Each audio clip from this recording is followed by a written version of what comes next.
दोस्तों, bank Nifty trading आपकी कैसी चल रही है? परेशानी हो सकती है। देखिए, ऐसा होगा कि बैंक निफ्टी की पहले आप बहुत अच्छे से डायरेक्शन पकड़ रहे थे।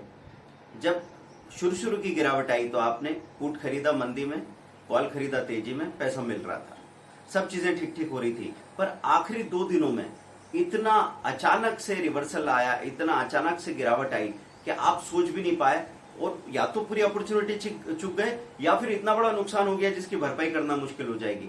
दोस्तों, बैंक निफ्टी की 1 या 3 स्ट्रेटेजी अभी ले लीजिए, ये सबसे अच्छा समय है।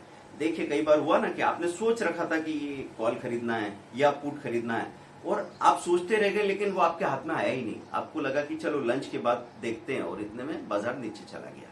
बस ऐसे ही चुपना होता है, इसीलिए तो स्ट्रेटेजी की जरूरत होती है। दोस्तों, वही सीखने की जरूरत है। ये सबसे अच्छा समय अगर कर लिया ना, 10 दिन के अंदर लॉस का 3 गुना कवर हो सकता है।